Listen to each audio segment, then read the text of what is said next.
Cheryl Brockman is one of the most loyal, hardworking, ethical, honest women that I've ever met.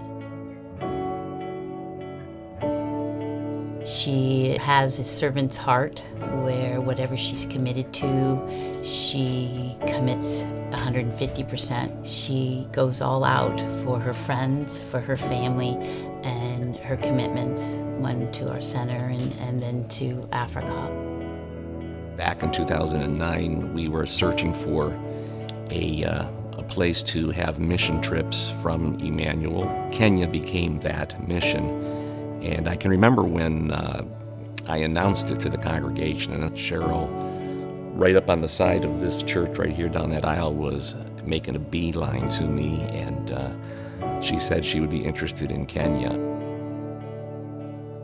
Our first stop was in the Kibera slums, and within an hour of being there, I knew that I was coming back to this place, this country. I fell in love with the people.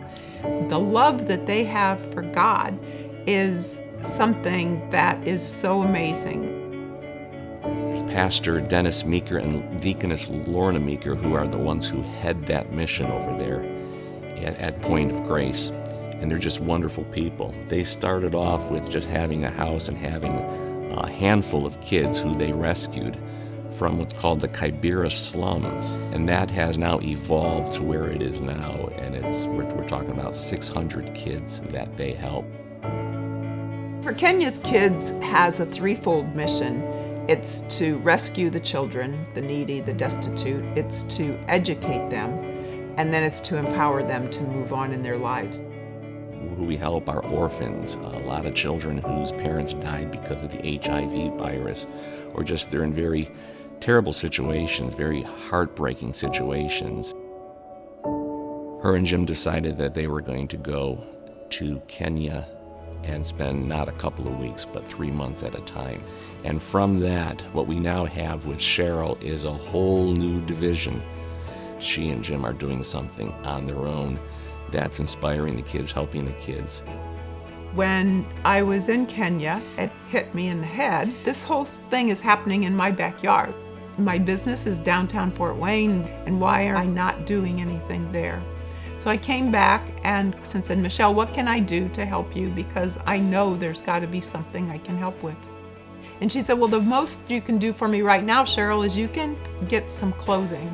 Because when they had patients come in, they have to take their clothing and stuff to collect DNA. I sent out an email invitation to clients and family and friends, and we had warm and cozy. It was a night at our house that I just served warm food, and we tried to make it cozy, and I asked them to bring clothing that we could give to the Sexual Assault Center.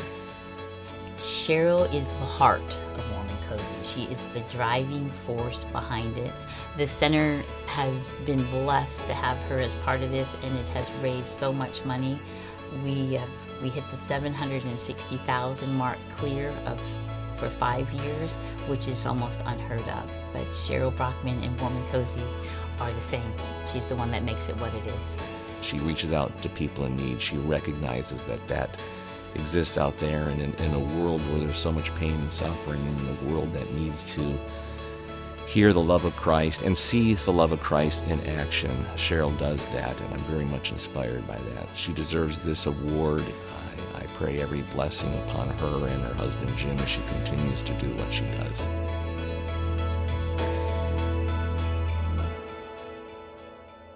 My granddaughter the other day just said, what are you going to do next, Grandma?